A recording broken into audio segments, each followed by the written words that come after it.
Welcome back to Balance Basketball Academy, and I just want to start off by saying I hope you're having a good day.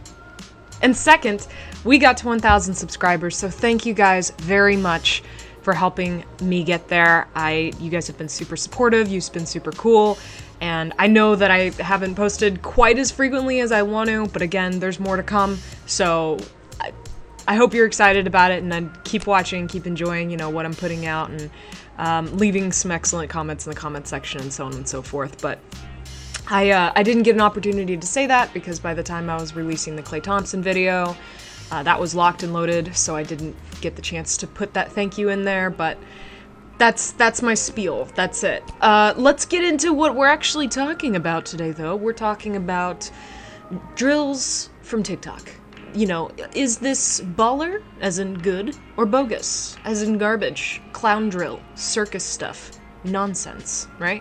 And I think that there's a lot of different things and different methods that people use that are very interesting, and sometimes reinventing the wheel works, and sometimes it doesn't. So we're going to take a look at a variety of drills and dictate whether or not they are actually worth your time or not. But for those of you who are new, my name is Jordan. I'm a former high school basketball player turned college basketball player turned trainer, and today we're going to talk about some baller or bogus drills. Let's get into it. What in the...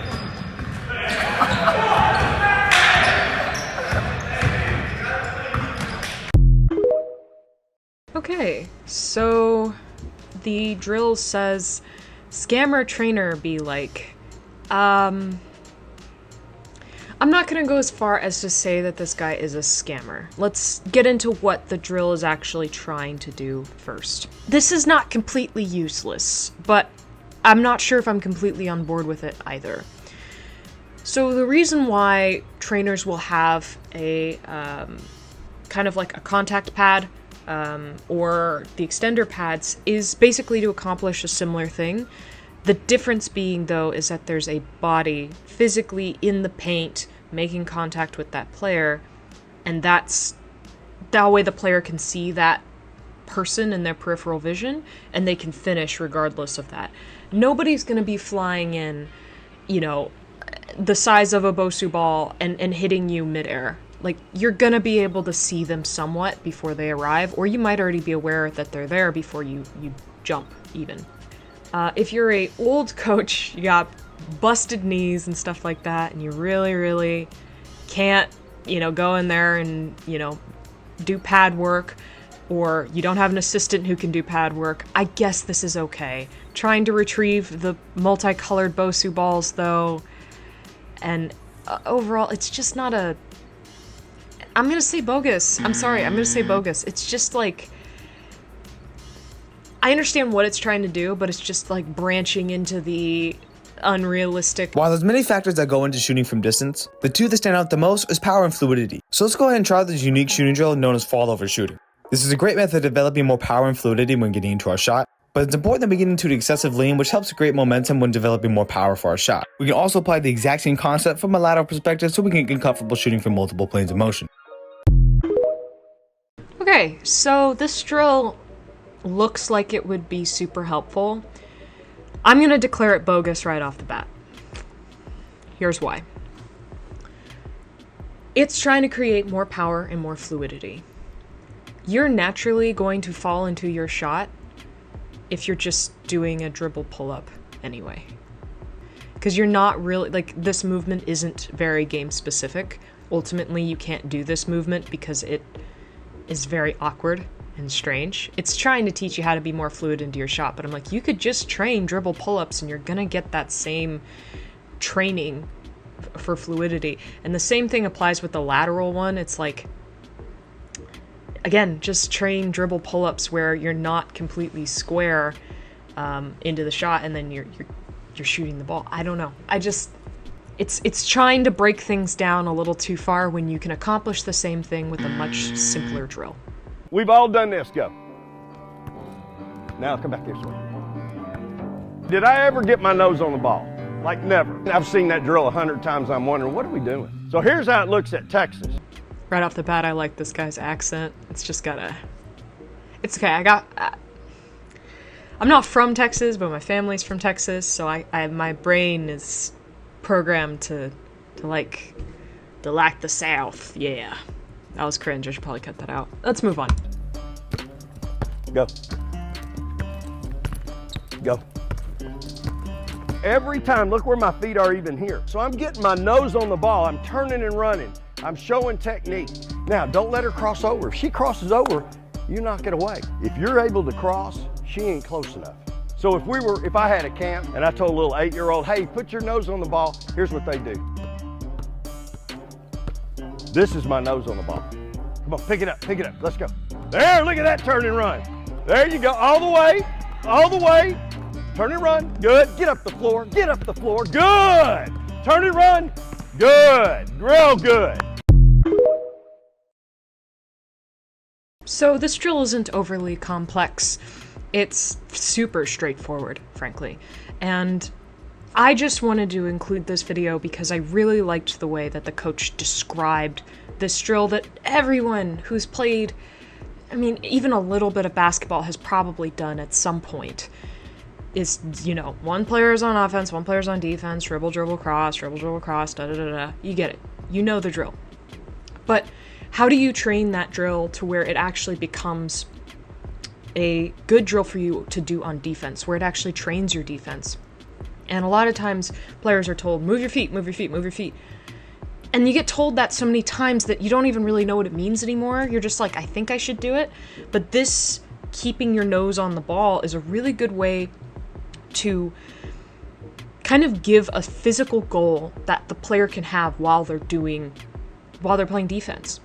Because if your nose is on the ball and you're level with the ball there, you aren't going to compensate by reaching or something like that because you're already in position. And so when you're reaching, you can reach smart, right? You can tap away the ball when there's opportunity. Instead of somebody's going by you, you reach because they're going by you, and you don't you either get the steal or a foul or they're at the rim. Like, there's nothing you can do, and it becomes an all or nothing kind of scenario. Keeping that nose on the ball is just a really good way to say, move your feet. This is baller. I like this. I think you can tell at this point. Well, now we're going to do a tennis ball drop after making a dribble move. So we're going to work on the beginning. He's going to do a change of pace. So we're going to have him do a hesitation. He's going to have the ball in his inside hand. So as he makes the move at the cone or at the chair there, I'm going to have tennis ball stretch out, and I'm going to release it. Just drop it straight down once he makes a move to make him stretch out to go get it. To extend, he's going to get the tennis ball off a bounce and go finish at the rim is what he's going to do. So we're making him explode after he makes the change of pace move past the defender to create space, right, to explode by them, right? So we're changing pace as well in this. Ready? Good, there we go. Do it again. And you can sit there and mix it up. You can do a hesitate, you can do a stutter, you can do like half spin, you can do whatever you want to do. This drill, I like some of it. Initially when I watched this video for the first time, for the first 30 seconds or so, I thought, this is bogus. This looks like garbage. Then as they started to explain the drill, I kind of got an idea of more of what they're going for and how it was somewhat effective, I think, in part. And this is the part that I think is effective. So the first thing is that learning how to explode out of a dribble move is really important. It's really easy to do like a crossover and then you're just kind of stuck in the mud and you can't explode out of that move and you can't actually go somewhere after you make that move. And it basically just makes the initial move completely ineffective. Okay? Learning how to do that and then move quickly to catch that tennis ball before it drops around the ground, a second bounce. That's a good way to do it. It will improve your hand-eye coordination. The problem is that all that's good, right? You get to the finishing part of the drill, and now you have a tennis ball in your hand, and you're finishing with one hand. Yes, it's going to help you be able to finish maybe with your weak hand a little bit better because you have less support, but it starts bordering on the very unrealistic game scenarios where, again, tennis balls, they're not bad. But in this case, it's not helping the finishing bit. It's just, well, we probably should do a finishing bit at the end of this, and you happen to have a tennis ball in your hand, you just finish with a tennis ball, right? And so the latter half of the drill gets a little less attention, or a little less focused attention than the top half of the drill. If I were to do this drill, I would probably do it with a second basketball, and I would drop the basketball, and then before it bounces again, I'd have that player tap it back to me, and then they can finish with their own ball with two hands. Overall, this is a baller drill. That's the adjustment I would make to make it better. But if you're working on that explosion and you're working finishing maybe separately or in addition to this, you know what? That's not the end of the world. I could work with that for sure.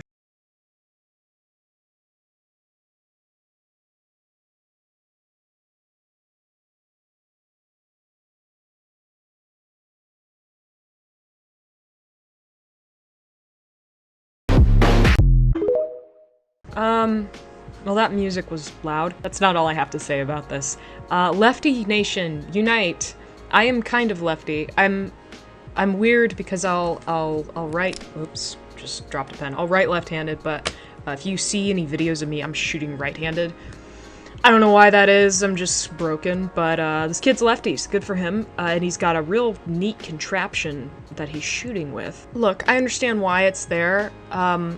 I'm not going to say that it's completely bogus, because again, it's working on that flick and that release, you know, making sure that your fingers are correct, so he's got the right fingers down and so on and so forth, like for the left hand, and or just for any hand in general, really. And yeah, you know, I think there's, let me check real quick.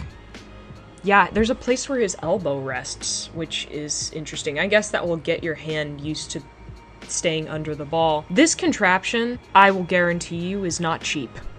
And it only has one use, and this is that use. Don't buy that. Don't buy this. I'm sorry. Overall, is this a bad drill? It's just kind of a waste of time, because you could practice doing this with a ball up against a wall. You could just do that with a ball up against a wall, just again and again and again, and you could have somebody watch you if you wanted, and you'll probably you can get a ton of reps in a very short amount of time. Or you could, you know, if you want to spend a ton of money, get a shooting machine and just shoot the ball for real. Don't have to worry about the rebound as long as you're not missing terribly. I'm gonna say it's bogus, mostly because it's overkill. It's just like, it's another example of taking a very simple concept and complicating it in a way that looks elite and like state of the art. 3 drills for insane touch. 1. Tips to finish. 2. Oops to floater.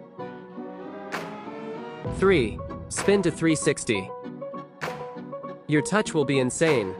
I made a post about some of Coach Ross's stuff, and I overall didn't like the video that I saw. I thought it was a little, again, overkill. It seemed like a little bit much. And you know what? I'm giving this guy another go. And I actually like 2 out of the 3 of these drills. And those are the first 2. Right, the first one is tips to finish. So tips to finish is, he's working on his left hand here, which is also really good. I think he's right-handed from the content I've seen from Ross.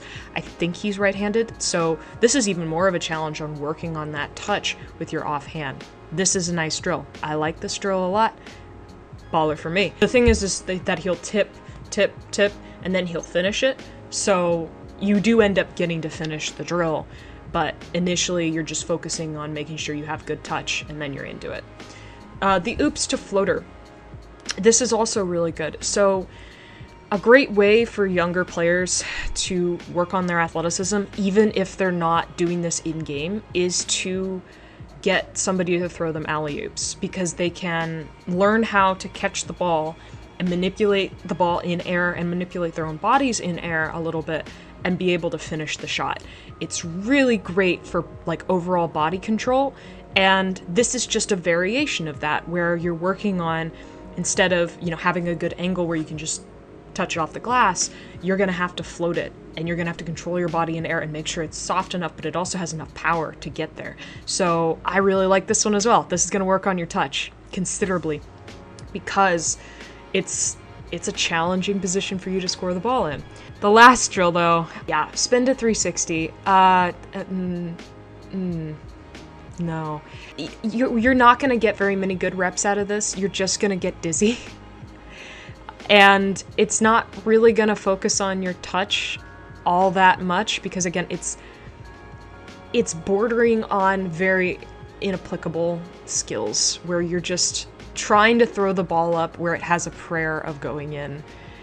And it's not actually working on any real like motor skills that you're actually going to need to use. It's kind of like doing the baseball bat and putting your head at the baseball bat and spinning around 10 times and then trying to like play tag or something like that.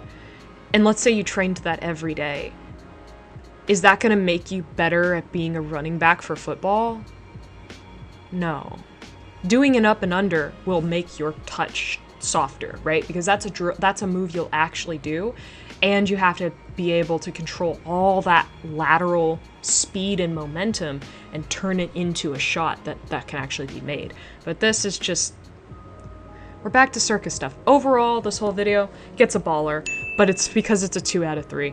So 66%. In America, that's failing, but you know what? Our grades here are terrible anyway, so who cares? And plus, I'm out of the public school system, so I don't have to worry about that thing. I can do what I want. It's my show. If you miss every single shot, left and right, and you start working on this every single day, I'm on the side of the backboard, and all I have to do is jump 90 degrees in the air and get 10 in a row with the ball coming right back to me, your shot won't miss left and right anymore. I post good drills. Follow me.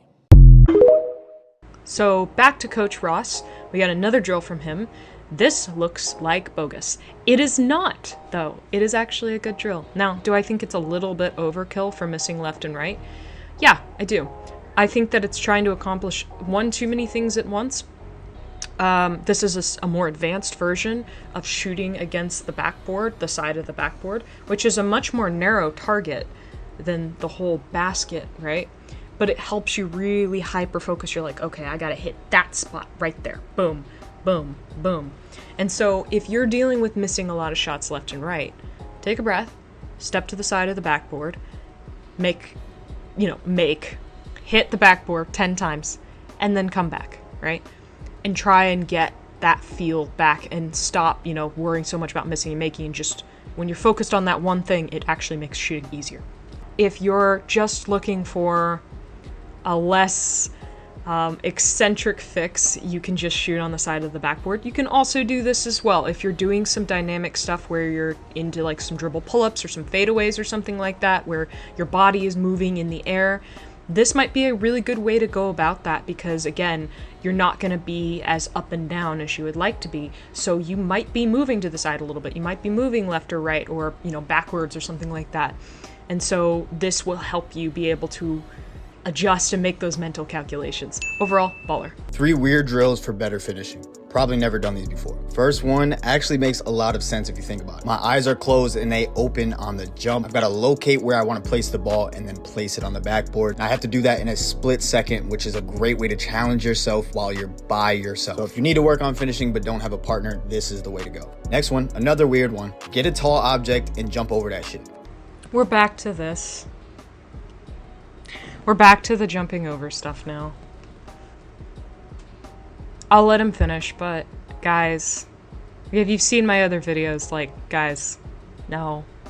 You've never seen an NBA player doing that. Why? Because they're worth millions of dollars.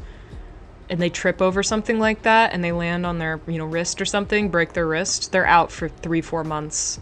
Can't play basketball. $1 million contracts are on the line. Obviously, make sure you release the ball before you touch the ground. And the common theme with all of these drills is they challenge you more than a game would. Next one is offhand net touches. Don't believe me that this works. Go try to make 5 in a row. When you get to the point where you can make 5 in a row, check back in with me on your finish. Make the demands of training harder than a game. Bogus overall. Sorry, no. So let's go in the first one. The first one is closing your eyes and finishing. And the reason why he says that you should do this is if you don't have a trading partner, you want to make the drill harder on yourself, then you should, close your eyes. And I guess I'll say this much. It's probably the best of the 3. that drill, because let's say that there's a big body in front of you, and as you're getting to the basket, you can't really see where you're shooting yet, and then once the clouds part a little bit, you get an opening and you're able to identify that quickly. That's cool.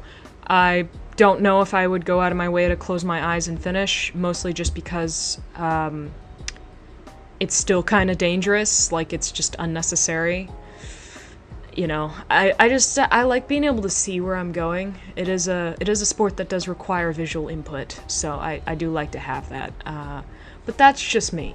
Honestly, I'm not saying that drill's like a complete garbage. The second drill, he doesn't mention what you should jump over at all. I let him finish, and he just basically was just like, oh yeah, make sure you don't land with the ball, and I'm like, okay, yeah, that would be a travel, obviously. I've been over this. Put a little bit of tape on the ground and jump from that spot. If that's a challenging spot for me, put a little bit of tape on the ground and jump from that spot. And you might be like, that's so unathletic, Jordan. I can't believe you'd say something like that. You're like a girl and you don't know what you're talking about. I'm like, all right, yeah. Again, like I said, NBA players don't do that. You want to know why? Because they don't really need to take unnecessary risk and potentially get hurt on a drill where they could manipulate the drill and just change it slightly and accomplish the same goal. For people who want to look cool in the gym and do fancy stuff because, like there's a girl in there that they like, go off, I guess. But don't do that. Seriously, just don't. If you're a serious basketball player, please don't do that to yourself. The third drill, touching the net and then finishing. His proof of that is he doesn't actually have a reason why that drill makes you better. He's just like, it's hard. And, check back with me in a couple months after you can do this consistently, which is kind of just a way of saying it's difficult, and I think that's the reason why it will make you better. Balancing an apple pie on my head while I dribble the basketball is also very difficult, and I couldn't do it. And maybe if I trained for several months, I could get to the point where I did it. But is that going to make me better at basketball? No. The very bare minimum thing that it could do with the touching the net thing is trying to get that offhand active and trying to be able to fend off defenders while you're finishing. The problem is that he's only just doing a quick tap of the net and then trying to finish quickly because he's running out of time in the air. The hand is just there because he has like a checklist of things he has to do in his mind. He's like, I have to do this and then I have to do this. It's not really accomplishing what he thinks it would be or what it potentially could be. Overall, nah, dude. I'm good. If you don't miss when you're by yourself in the gym, but then you throw up straight bricks in the game, then I want you to get up 25 reps of this drill. It's going to quickly fix this problem. All you're going to do is start right underneath the rim. You got to get 5 makes shooting the ball as high as you possibly can. Once you get that, you're going to take a step back and repeat the process for another 5 makes. Your last spot should be from the 3-point line. The reason why this works is because when you're in a game, you just get in your own head about everything and it makes you a worse shooter. So what shooting as high as you possibly can does is force you to let go of anything that's holding you back when you shoot. So you literally just shoot the ball. I don't want you to believe me. I want you to just try it for yourself. There's literally no risk, and you're probably going to go from bricking shots in games to actually swishing shots in games. So do it. I post good drills. Follow me. Oh, Coach Ross, you were on such a streak. You were doing so well. And now I'm gonna have to declare this bogus. Oh, bummer. Bummer. Okay, so he's claiming that if you're shooting poorly in a game, it's because you're getting in your own head. And that is completely valid. A lot of players do that. They get in their own heads, they overthink things, and end up shooting up bricks. Totally understand. But for this, his suggestion is that you practice shooting the ball really high, and that's going to help you in games stop focusing on missing shots. So is that really helping you? It's really hard to stay in that zone and to completely lock in the same way you do with practice. And the best way you can do that is by making your practices very engaging and varied, right? So we went over this a little bit in the Klay Thompson video where he would shoot he'd shoot a free throw, he'd have a layup or a dunk in his case, and then he'd shoot a catch and shoot 3. And he was kind of going through that cycle.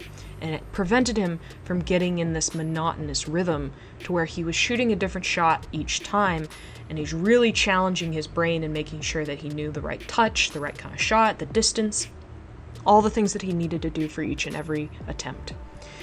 And that's a good way to be able to train yourself for in-game things. This isn't actually fixing that at all.